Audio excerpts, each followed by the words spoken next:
तुम्ही फणस खाल्ले का? ही माझी फणसची भाजी करून तयार आहे. जे लोक नॉनव्हेज खात नाही ना, त्या लोकांसाठी ही फणसची भाजी म्हणजे शुद्ध शाकाहारी मटणच आहे. नमस्कार, ज्योती हेल्दी आहारमध्ये तुम्हा सगळ्यांचे स्वागत आहे. मी हा अर्धा किलो फणस घेतलेला आहे. आज आपण फणसची भाजी करणार आहे. हा फणस कोवळा आहे. हा फणस आपण आधी धुवून टाकू थंड पाण्याने. 2 पाण्याने धुवून टाकू.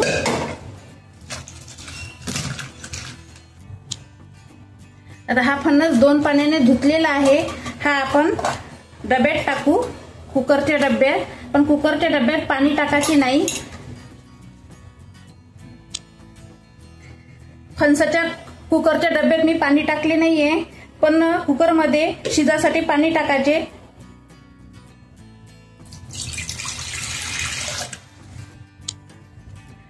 मी कुकरमध्ये 1.5 जग पाणी टाकले आणि त्यामध्ये फणसाचा डब्बा ठेवून देते.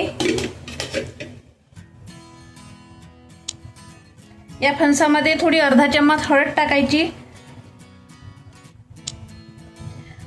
आणि थोडं तेल टाकायचं. आणि यावर झाकण झाकायचं नाही. या फणसामध्ये मी अजिबात पाणी टाकलेले नाही. असं झाकण झाकून द्यायचं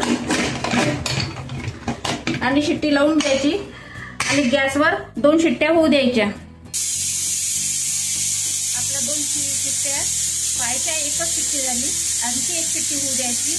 आपण आता 1 टमाटर कट करून घेतला. 10-12 लसूण पाकळ्या कट करून घेतल्या. लसूण पाकळ्या कट करून घ्यायच्या आणि 1 कांदा कट करून घ्यायचा. याची मिक्सर पॉट मध्ये आपण छान बारीक पेस्ट करून घेऊ. कुकरची 2 शिट्ट्या झालेल्या आहे.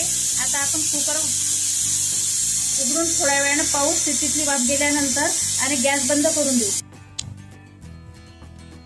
याची छान पेस्ट करून टाकू बारीक.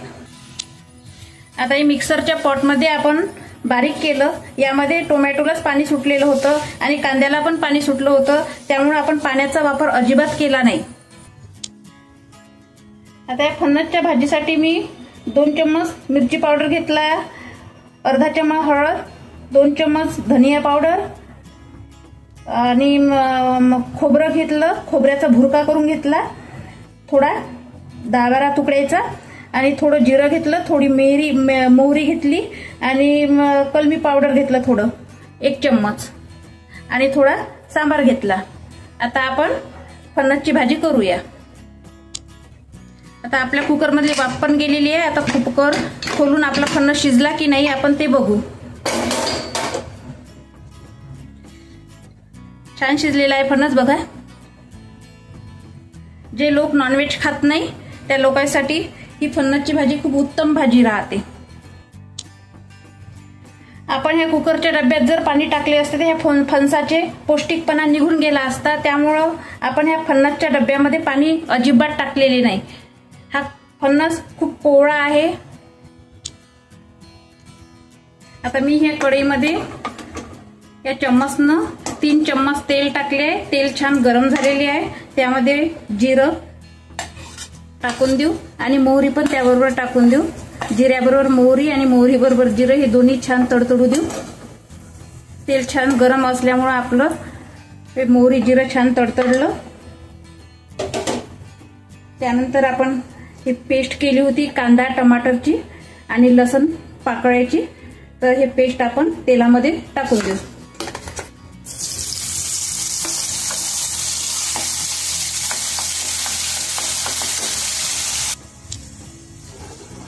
छान हे परतून घ्यायचं. ह्या ग्रेव्ही यामुळं कांदा टोमॅटो आणि लसूण पाकळ्या आपण टाकल्या होत्या, यामुळं आपल्या भाजीला छान चव पण येते आणि छान ग्रेव्ही पण छान उमटते. ही माझी पद्धत आहे. माझ्या घरी ही भाजी खूप आवडते. माझ्या घरी नेहमी फणस आणते. आठवड्यातून एकदा तरी फणस आणतेच. आता यामध्ये खोबऱ्याचे तुकडे बारीक केले होते, खोबऱ्याचे तुकडे टाकून देऊ आणि छान मिक्स करून घेऊ. हे 1 मिनिट होऊ देऊ. त्यानंतर हे साहित्य आपण काढले होते, मिरची पावडर, हळद, धना, चवीनुसार मीठ आणि थोडं कलमी पावडर, हे मिक्स करून घेऊ. छान असं मिक्स करून घ्यायचं.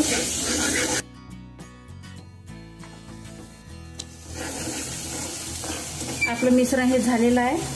आता आपण हे टोमॅटो पेस्ट वगैरे या भांड्यात केली होती मिक्सरच्या पॉटमध्ये, हे पाणी आपण धुवून ओतून देऊ. याच्यात कमी वाटत आहे आपल्याला पाणी भाजीसाठी, थोडं याच्यात टाकून देते आणि हे उकळी येऊ देते.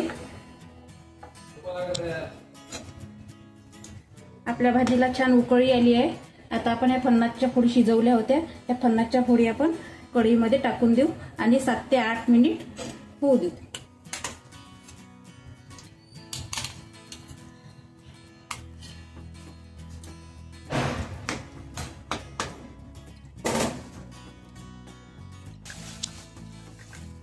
आपली भाजी 7 ते 8 मिनिट शिजू दिली होती.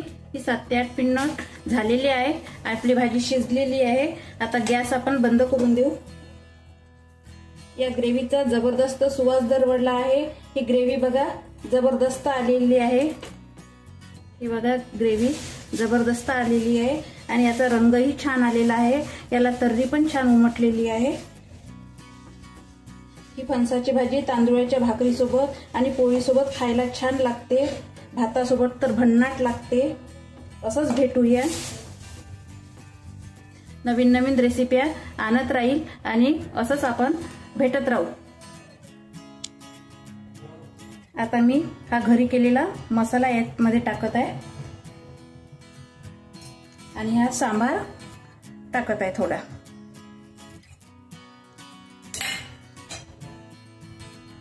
बघा छान आपली भाजी झालेली आहे. भाजी किती छान झालेली आहे. अशाच नवीन नवीन रेसिपी मी आणत राहील. तुमचा सपोर्ट असला तर. तोपर्यंत माझ्या चॅनलला तुम्ही सबस्क्राईब करा आणि माझ्या व्हिडिओला लाईक करा.